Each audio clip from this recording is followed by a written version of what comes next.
दिल्ली के मुख्यमंत्री अरविंद केजरीवाल और दिल्ली हाई कोर्ट के जज जस्टिस स्वर्ण कांता शर्मा के बीच में एक गंभीर राजनीतिक और कानूनी विवाद सामने आ गया है। कल की बात है, कल 27 अप्रैल था आपका। कल अरविंद केजरीवाल जी ने एक वीडियो जारी किया और उस वीडियो में इन्होंने कहा कि वो एक पत्र लिखा, उन्होंने जस्टिस स्वर्ण कांता शर्मा को एक पत्र लिखा है और उन्होंने कहा है कि कोर्ट से अब उनको न्याय की उम्मीद नहीं है, और चूंकि उनको कोर्ट से न्याय की उम्मीद नहीं है तो इसलिए अब वो अदालत में जस्टिस स्वर्ण कांता शर्मा के अदालत के सामने पेश नहीं होंगे, ना अपने वकील के माध्यम से पेशी कराएंगे।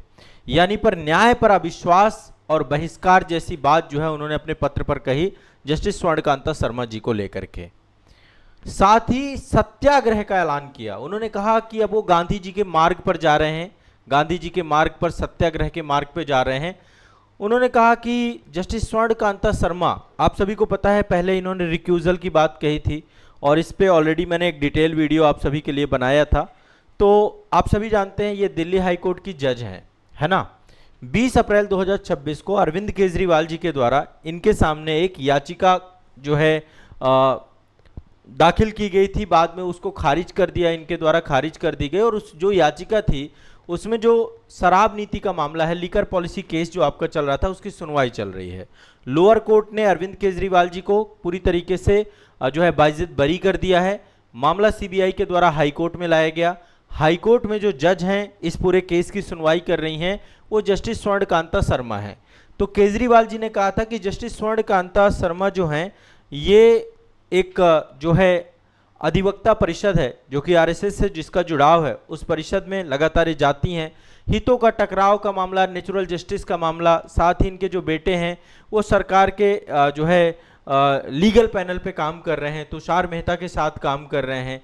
ऐसे में पक्षपात का आरोप लगाया और इन्होंने कहा कि शायद इस मामले में इनको जो है जस्टिस नहीं मिल पाएगा।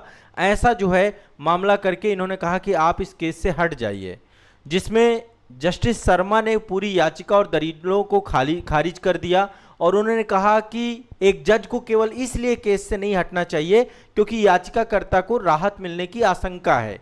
इस कारण से जज जो है किसी दबाव या डर के कारण से यदि हटने लग गए तो एक ऐसा जो है न्यायपालिका की स्वतंत्रता के खिलाफ होगा और इस तरीके के बहुत सारे मामले आने लग जाएंगे।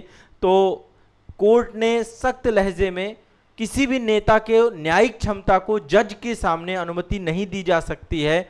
जज ने स्पष्ट किया कि उनके परिवार के सदस्यों को वकील होना या निष्पक्ष फैसलों को उनके प्रभावित नहीं करेगा।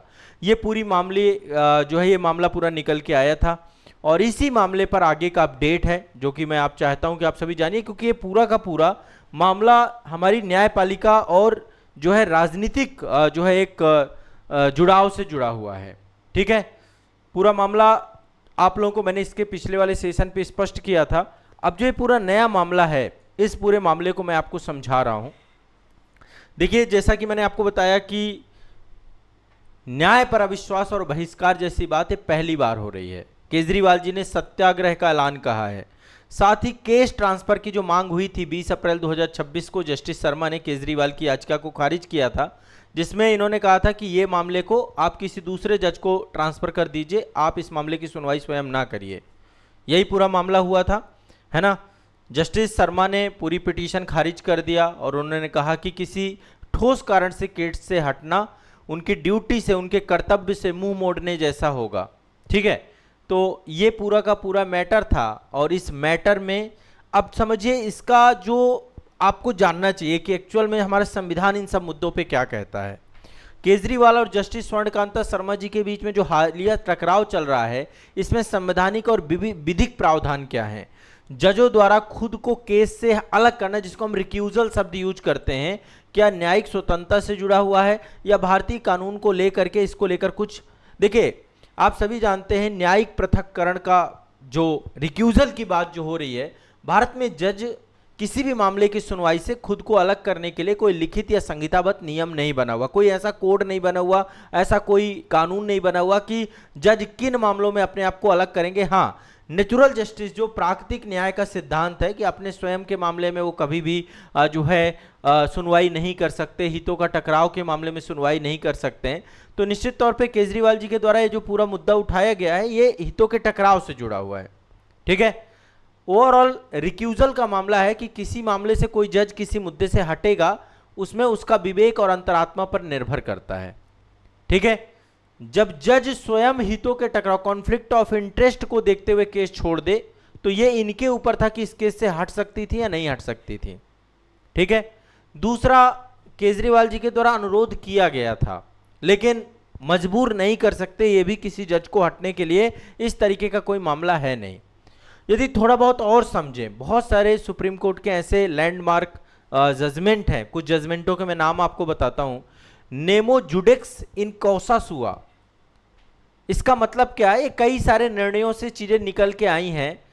इसका मतलब यह होता है, नेचुरल जस्टिस के साथ जुड़ा हुआ है कि व्यक्ति अपने ही मामले में जज नहीं बन सकता है। एक केस आया था 1987 में जिसका नाम है रणजीत ठाकुर बनाम भारत संघवाद। इस मामले में सुप्रीम कोर्ट ने माना था कि यदि किसी पक्षकार के मन में भेदभाव या पक्षपात का डर है, मतलब कोई रीजनेबल जो है उसके पास ऐसा कारण है, उचित कारण है, तो जज को हट जाना चाहिए, भले ही वास्तव में कोई भेदभाव ना हो रहा हो। तो रणजीत ठाकुर बनाम भारत संघ केस 1987 में आया था। उस केस में सुप्रीम कोर्ट ने यह बात कही थी। और जो है इसके अलावा आमतौर पे देखिए अदालतों में रिक्यूजल की मांग होती है। कई बार जो एडवोकेट होते हैं वो भी अपने पक्षकार के प्रति जो है रिक्यूजल मांगते हैं, अदालतें उनको खारिज कर देती हैं। ठीक है, याचिकाकर्ता जो होता है अपनी पसंद की बेंच भी चुनने की कोशिश करता है इस चीज को लेकर के। तो बेंच हंटिंग बोलते हैं इसको, एक टर्म्स इसके लिए मैं दे रहा हूं, बेंच हंटिंग। जब कोई पक्षकार जानबूझकर प्रयास करे कि उसका मामला किसी खास जज के सामने चला जाए या किसी विशिष्ट जज से हट जाए, इसको बोलते हैं बेंच हंटिंग। एक टर्म्स यहां पर मैं आपको बता रहा हूं, बेंच हंटिंग। तो ये मामला बेंच हंटिंग जैसा था क्या? सुप्रीम कोर्ट इस मामले में कहता है कि केवल धारणा के आधार पर बेंच हंटिंग की अनुमति नहीं दी जा सकती, इससे न्याय व्यवस्था कमजोर होती है। ठीक है, दूसरा, संविधान में देखिए आप सभी जानते हैं अनुच्छेद 124(4) है और अनुच्छेद 217 हाई कोर्ट के लिए है। अनुच्छेद 124(4) में सुप्रीम कोर्ट, हाई कोर्ट के जजों को हटाने की प्रक्रिया, महाभियोग के बारे में चर्चा है, इंपीचमेंट के बारे में चर्चा है। और महाभियोग, इंपीचमेंट मतलब यहाँ पे रिमूवल शब्द है, इंपीचमेंट राष्ट्रपति के लिए आता है। तो महाभियोग यानी जजों को हटाने की प्रक्रिया 124(4) में दी गई है, आर्टिकल 217 में दी गई है। दो आधारों पे जजों को हटाया जाता है, एक सिद्ध कदाचार और दूसरा अक्षमता। इसी के आधार पे इनको हटाया जा सकता है, संसद द्वारा हटाया जा सकता है। ठीक है, इसके लिए एक कानून भी बना हुआ है, न्यायाधीश जांच अधिनियम 1968 में बनाया गया था। इस अधिनियम के तहत जजों को दुर्व्यवहार की जांच की पूरी विस्तृत प्रक्रिया निर्धारित की गई है। इसके अलावा कंटेम्प्ट ऑफ कोर्ट का मामला भी होता है। यदि कोर्ट को लगता है कि जज पर लगाए गए आरोप झूठे हैं, न्यायपालिका की गरिमा को गिराने वाले हैं, तो अनुच्छेद 129 सुप्रीम कोर्ट के लिए, अनुच्छेद 215 हाई कोर्ट के लिए, इनके तहत कार्रवाई भी होती है, कंटेम्प्ट ऑफ कोर्ट भी लगता है। और केजरीवाल जी के ऊपर आप और आम आदमी पार्टी के कई सदस्यों के ऊपर कंटेम्प्ट ऑफ कोर्ट भी लगाया गया। आर्टिकल 129, न्यायपालिका को अवमानना का दंड देने का अधिकार है, कोर्ट ऑफ रिकॉर्ड होता है न्यायपालिका, सुप्रीम कोर्ट हो, हाई कोर्ट हो। आर्टिकल 215, ये जो अनुच्छेद मैं बता रहा हूं इनको एक बार पढ़ लीजिएगा अपने स्तर पे। ठीक है, तो अभी सत्याग्रह का ऐलान किया गया, न्यायिक बहिष्कार का। अब इससे कानूनी परिणाम क्या होंगे? इसमें हाई कोर्ट के द्वारा जो है इसको कंटेम्प्ट ऑफ कोर्ट भी कहा जा सकता है। ठीक है, तो अल्टीमेट अभी आगे चल के इस मुद्दे पे जो भी होगा मैं आगे आपको डिटेल में बताऊंगा, समझाऊंगा। अभी ये पूरा मैटर है, इस मैटर में बस सिंपल सी बात है कि अब केजरीवाल ने कहा है कि चूंकि जज हट नहीं रही हैं इस केस से, हम चाहते हैं कि जज इस केस से हट जाएं, तो हम जो है अब सत्याग्रह करेंगे, ना मैं जाऊंगा अदालत में और ना ही वकील जाएंगे। तो इसमें सम्मन आएंगे, है ना, कोर्ट इस पे सम्मन भेजेगा और सम्मन नहीं यदि रिसीव करेंगे, उसका रिप्लाई नहीं करेंगे, स्वयं नहीं प्रस्तुत होंगे, तो निश्चित तौर पे इसमें गिरफ्तारी जैसी स्थिति भी बनती है। तो ओवरऑल मामला बहुत पेचीदा हो चुका है और ये एक तरीके से न्यायिक इतिहास में पहली बार इस तरीके का मामला निकल के आया है। तो ये मैटर आपको समझना है, इस समय चर्चा में है, मीडिया में है। मैंने कुछ आर्टिकल आपको बताए हैं, कुछ कानून बताए हैं, एक जो मैंने आपको केस लॉ बताया है, वो केस लॉ अपने दिमाग में बैठा के रखना है। रंजीत ठाकुर बनाम भारत संघवाद कब हुआ था? 1987 में हुआ था। क्या कहा सुप्रीम कोर्ट ने कि यदि किसी पक्षकार के मन में भेदभाव या पक्षपात का डर लगता है और यह उचित डर है तो ऐसे में किसी भी जज को उस मामले से हट जाना चाहिए। यही मामला जो है यहाँ पर स्वर्णकांता शर्मा के मामले में केजरीवाल जी के द्वारा किया गया था। यह मामला आपको याद रखिएगा। बेंच हंटिंग के बारे में भी मैंने आपको डिस्कस किया। आर्टिकल मैंने कुछ आपको जनरली बताए हैं। आर्टिकल 124(4) देख लीजिएगा, आर्टिकल 217 ये आर्टिकल जजों को हटाने के लिए हैं, और कंटेम्प्ट ऑफ कोर्ट के लिए article 129 supreme court, article 215 high court. रट लीजिए, दिमाग में बैठा लीजिए, इतने में आपको काफी सारी चीजें समझ में आ जाएंगी। ठीक है, चलिए।